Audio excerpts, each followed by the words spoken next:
కొప్పర్తి కథావాహిని శ్రోతలకు స్వాగతం.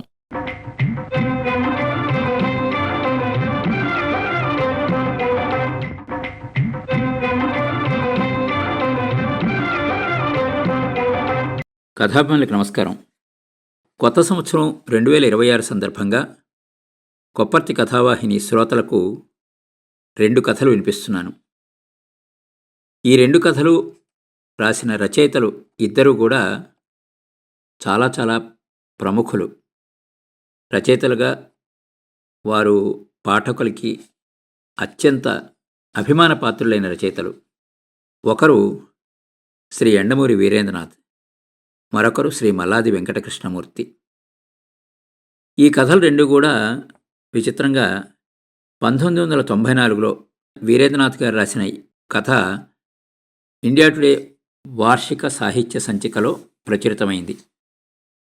అలాగే మల్లాది వెంకటకృష్ణమూర్తి గారు రచించిన కథ 1995 ఇండియా టుడే వార్షిక సాహిత్య సంచికలో ప్రచురితమైంది. అంటే దాదాపు 30 సంవత్సరాలు దాటి 3 దశాబ్దాల క్రితం కథలు ఇవి.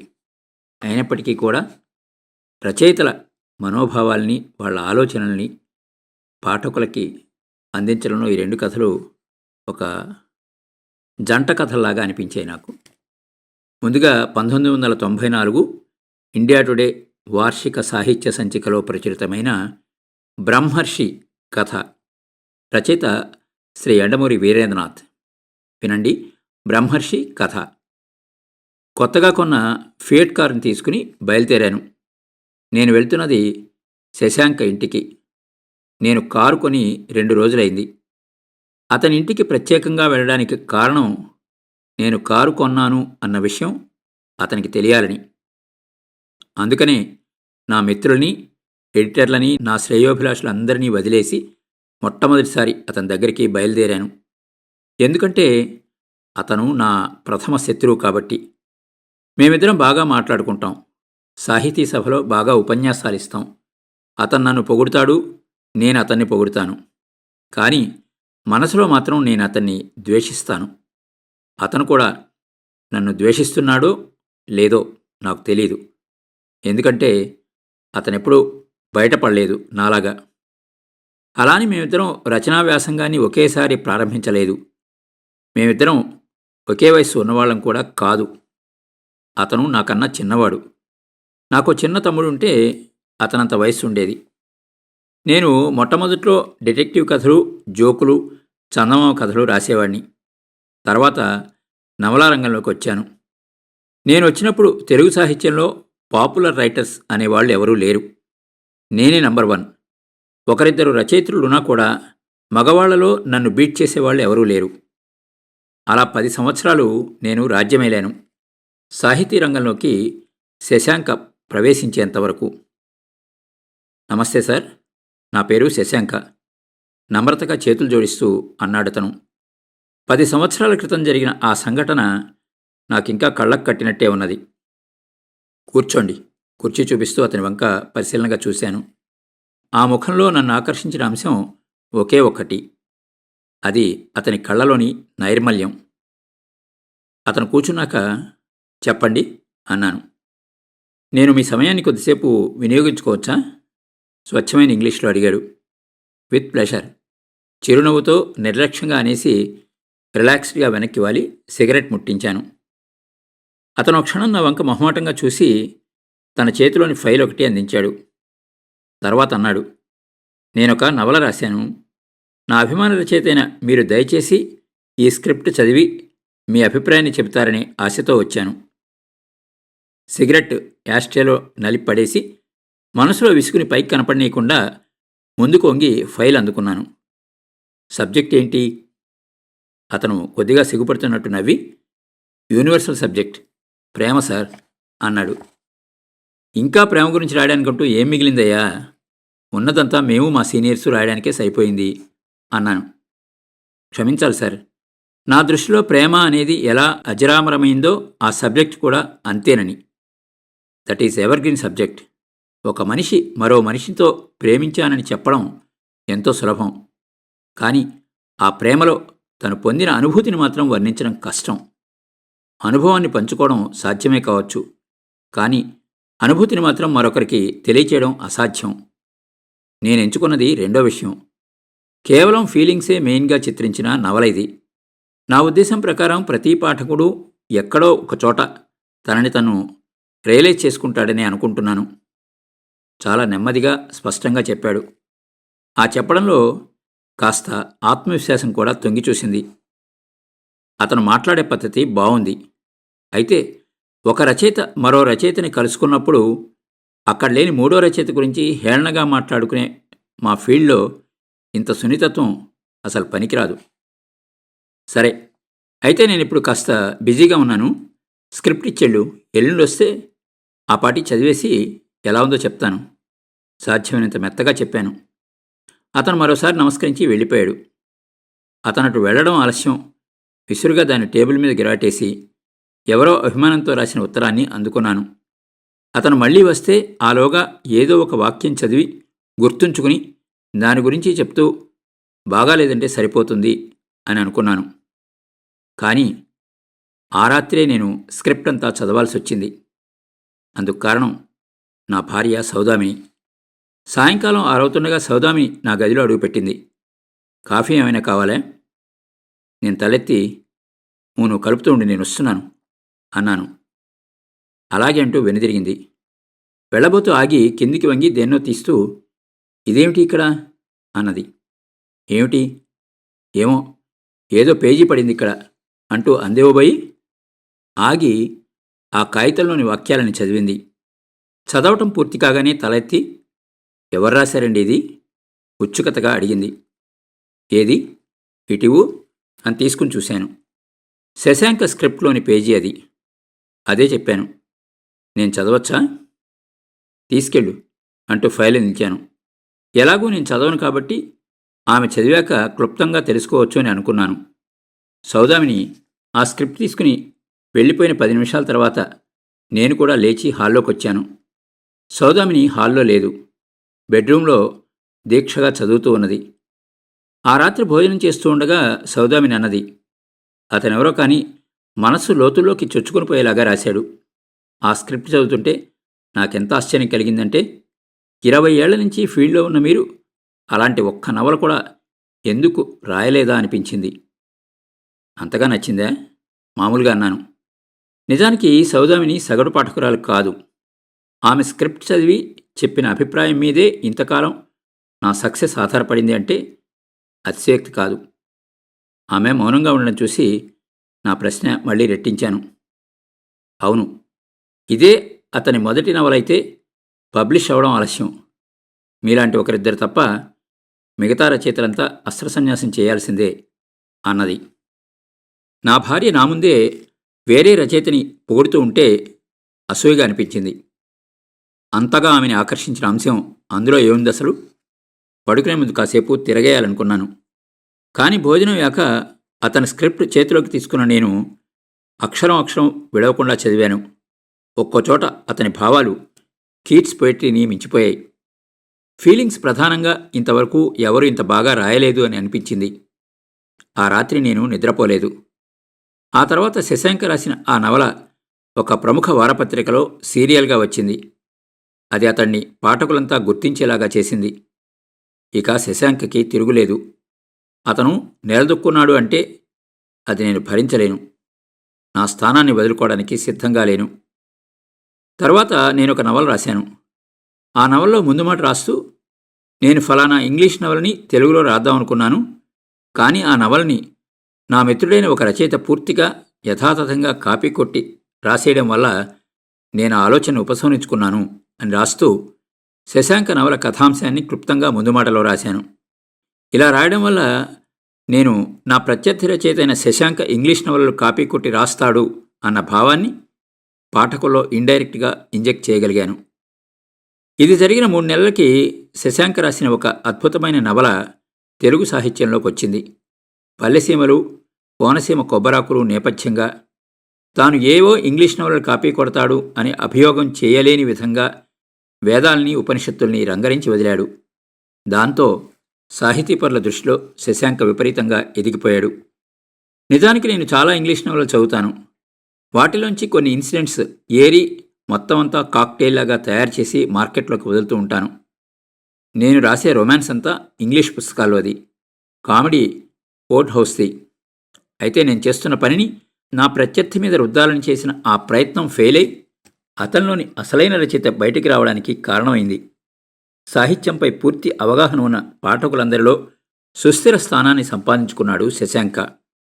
అతన్ని మానసికంగా బ్రేక్ చేయగలిగితే ఏ అవకాశమూ నాకిక లేదు అనుకుంటున్న తరుణంలో ఒకరోజు ఒక డైరెక్టర్ నా దగ్గరికి వచ్చి నా కథని సినిమాగా తీస్తాను అన్నాడు. ఆ డైరెక్టర్ తెలుగులో మంచి పేరున్నవాడు. నాకు చాలా ఆనందం కలిగింది. నా సంతోషానికి కారణం మొదటిసారిగా నా కథ సినిమాగా వస్తున్నందుకు కాదు, శశాంకకు రాని అవకాశం నాకు వచ్చినందుకు. వెంటనే ఈ విషయం అతనికి చెప్పడానికి బయలుదేరాను. నేను వెళ్ళేసరికి అతని ఇంటి ముందు మారుతి 1000cc కారు ఒకటి ఆగింది. ఎవరే ఉంటారా అని అనుకుంటూ లోపలికి అడుగు పెట్టాను. బయట శశాంక్ అసిస్టెంట్ అనుకుంటాను, కూర్చుని ఏదో రాసుకుంటోంది. నన్ను చూడగానే ఆమె కళ్ళల్లో గుర్తింపు. హడావిడిగా లేచి, సార్తో మీరు వచ్చారని చెప్పమంటారా అని అడిగింది. అవసరం లేదు, లోపల ఎవరున్నారు? చనువుగా డోర్ దగ్గరికి వెళ్ళబోతూ అడిగాను ఆమెని. డైరెక్టర్ సోమసుందరంతో స్టోరీ డిస్కషన్స్లో ఉన్నారు. హఠాత్తుగా ఆగిపోయాను. ఆమె ఏముందో నాకు అర్థం కాలేదు. సోమసుందరం ఏమిటి శశాంక్తో డిస్కషన్స్కి కూర్చోవడమేంటి? ఏమిటి? తిరిగి రెట్టించాను.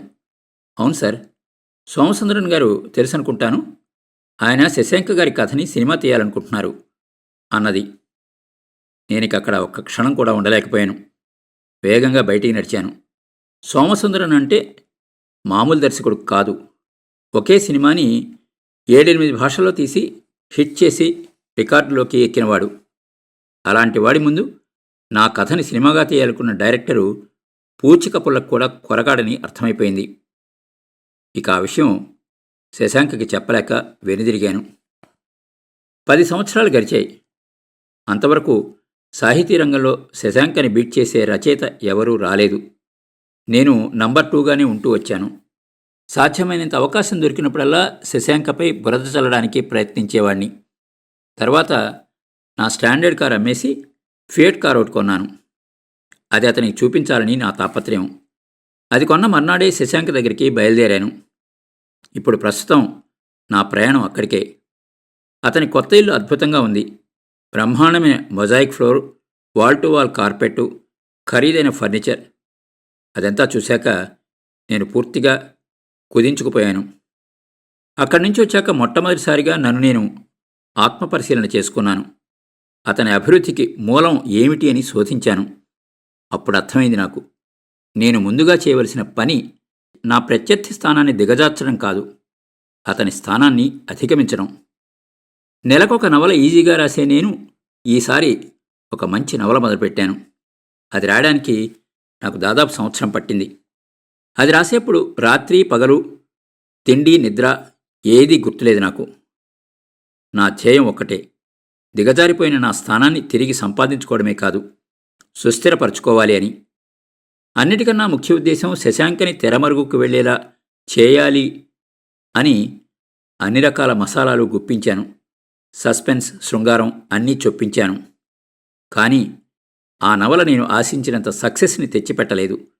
ఆర్థికంగా కూడా దానివల్ల నాకు ఎటువంటి లాభము కలగలేదు. నా స్థానంలో ఎలాంటి మార్పు లేదు. నా నవల ఫెయిల్ అవడానికి కారణం తెలిసింది. అందులో మనసు లేదు. నేను ఊహించిన విధంగా నా నవల శశాంక స్థానాన్ని అధిగమించడానికి ఏమాత్రం ఉపయోగపడకపోయేసరికి నాకేం చేయాలో తోచలేదు. ఆ నవల మీదే ఎన్నో ఆశలు పెట్టుకున్నాను. కనీసం కమర్షియల్గా హిట్ కాకపోయినా నేను బాధపడేవాడిని కాదు. మేధావుల్లో పేరు కూడా రాలేదు. చేతులు కాలేక ఆకులు పట్టుకున్నట్టయింది. ఏం లాభం? ఇక తిన్నగా ప్రయత్నించి లాభం లేదనిపించింది. నాకున్న పలుకుబడి అంతా ఉపయోగించి ఆ నవలకు రాష్ట్ర సాహిత్య అకాడమీ అవార్డు కొనుక్కున్నాను. అందుకు నాకు 25,000కి పైగా ఖర్చయింది. అయినా నేనేమీ బాధపడలేదు. ఖర్చు కన్నా ముఖ్యం అతన్ని అధిగమించడం. అవార్డు ప్రకటించిన తర్వాత నాకు బాగా దగ్గరైన 2 ఎడిటర్లను పిలిపించాను. పబ్లిషర్స్ కూడా వచ్చారు. పెద్ద పార్టీ జరిగింది. వాళ్ళు వెళ్లే ముందు అసలు విషయం చెప్పాను. నాకు అవార్డు వచ్చిన సందర్భంగా ఒక సన్మాన సభ ఏర్పాటు చేయమంటూ, అందుకు ఖర్చు కూడా నేనే భరిస్తాను అని చెప్పాను. వాళ్ళు సరే అన్నారు. ఈ అభినందన విషయం పేపర్లలో విపరీతమైన ప్రకటనలు గుప్పించాను. ముఖ్య అతిథిగా నా ప్రత్యర్థి శశాంక్ అని పిలవమన్నాను. అంతా అనుకున్నట్టే జరిగింది. నా శ్రేయోభిలాషులు నాకు సన్మాన సభ ఏర్పాటు చేశారు. శశాంక్ను ముఖ్య అతిథిగా పిలిచారు. థ్రిల్ ఫీల్ అవుతూ ఆడిటోరియం ముందు కారు దిగాను. కానీ అక్కడ హాజరైన సాహితీ ప్రియుల దగ్గర నుండి ప్రముఖుల వరకు అందరూ శశాంక్ చుట్టూ మూగి ఉన్నారు. నన్నెవరూ పట్టించుకోలేదు. రాష్ట్ర సాహిత్య అకాడమీ అవార్డు వచ్చిన నన్ను వదిలి నిన్నగాక మొన్న వచ్చిన శశాంక్ ఆటోగ్రాఫుల కోసం ఎగబడే ఆ జనాన్ని చూసి నాకు పిచ్చికోపం వచ్చింది. నా ఆనందంలో పడి శశాంక్ విషయం ఏదీ పట్టించుకోలేదు. అసలు విషయం ఆ తర్వాత తెలిసింది. అంతకు ముందు రోజే అతనికి కేంద్ర సాహిత్య అకాడమీ అవార్డు వచ్చింది అని. అతని స్టేటస్ మరింత పెరిగింది. నేను మాత్రం అవకాశం దొరికితే చాలు అతన్ని బయటికి లాగాలని చూసేవాణ్ణి. ఏ చిన్న లొసుగు కూడా దొరకకుండా జాగ్రత్త పడేవాడు అతను. తర్వాత ఒక కథ రాశాను. అందులో హీరో ఒక రచయిత. అతను అసిస్టెంట్స్ని పెట్టుకుని వారి నుంచి ఫ్రెష్ ఐడియాలు రాబడుతున్నాడనే అభియోగాన్ని శశాంక్ మీద అన్యాపదేశంగా మోపాను. అతను రాయడని, గోస్ట్ రైటర్స్ చేత రాయిస్తాడని ప్రచారం చేశాను. కానీ ఆ అభియోగం కూడా మార్కెట్ మీద కానీ కెరీర్ మీద కానీ చిన్న మచ్చ కూడా వేయలేకపోయింది. కొన్ని రోజులు నేను శశాంక్ విషయాల్లో తలదోచకుండా నా కెరీర్ గురించి ఆలోచించాలి అనుకున్నాను.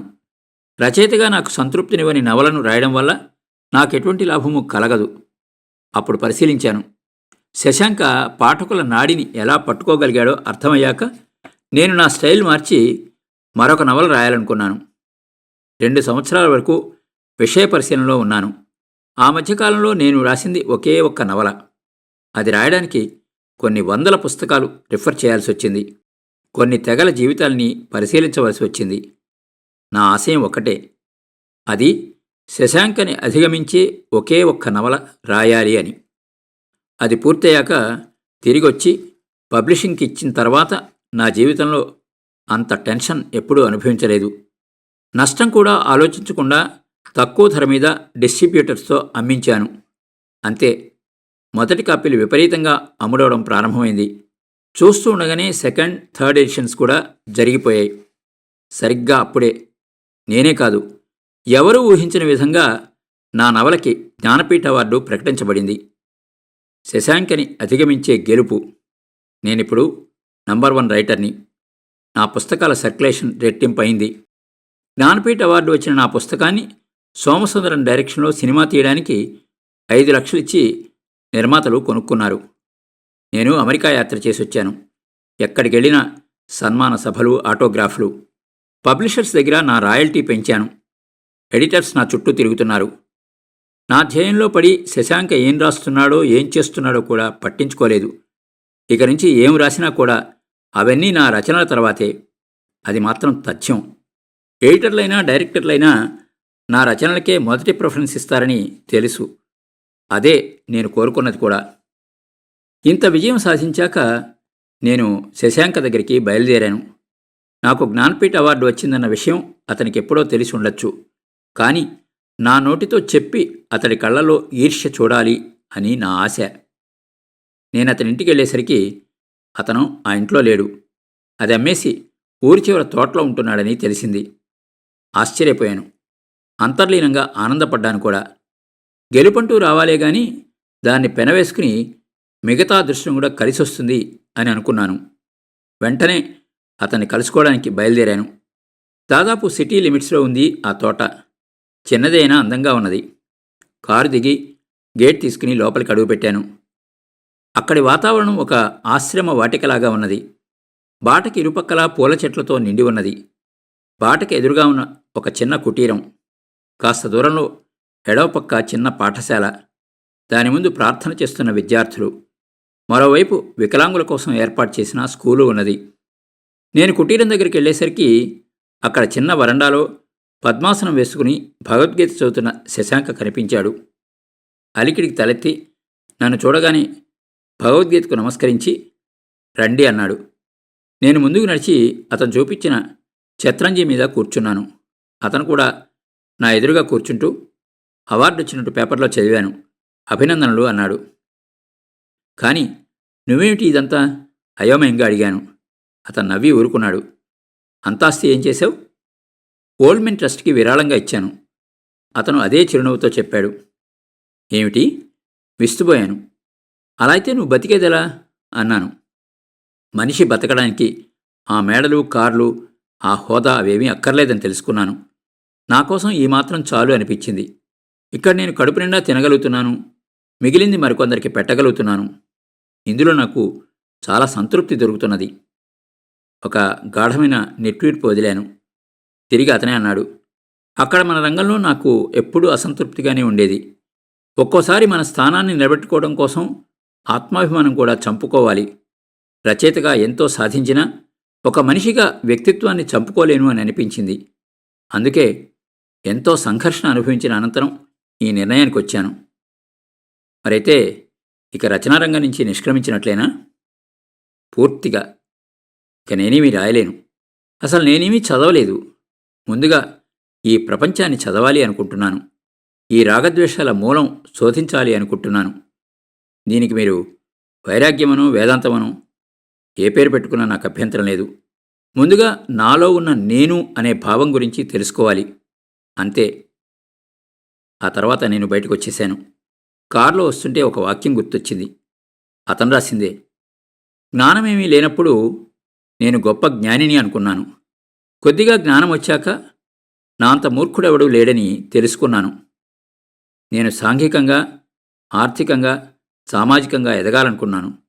కానీ ఎదుగుదల అనేది ఒక వృత్తం లాంటిదని, అది మళ్ళీ కిందికి వచ్చి బయలుదేరిన చోటే ఉంచుతుందని, అదే పరిపూర్ణమైన వేదాంతమని అతను తెలుసుకున్నంత తొందరగా నేను తెలుసుకోలేకపోయాను.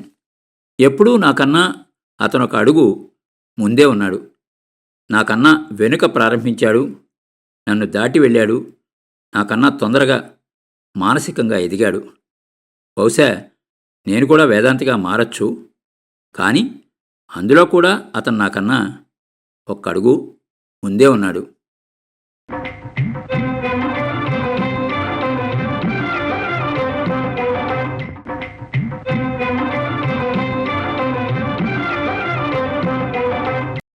విన్నారు కదండి, యండమూరి వీరేంద్రనాథ్ గారు రచించిన బ్రహ్మర్షి కథ. ఈ కథ ఇండియా టుడే వార్షిక సాహిత్య సంచిక 1994లో ప్రచురించబడింది. ఈ కథ తర్వాత మల్లాది వెంకటకృష్ణమూర్తి గారు 1995 ఇండియా టుడే వార్షిక సాహిత్య సంచికలో రాసిన మరొక కథ అంతర్ముఖం వినిపిస్తాను. అంతవరకు సెలవు. మీ కొప్పర్తి రాంబాబు, విశ్రాంతి ఉద్యోగి, ఇండియన్ బ్యాంక్, విజయవాడ.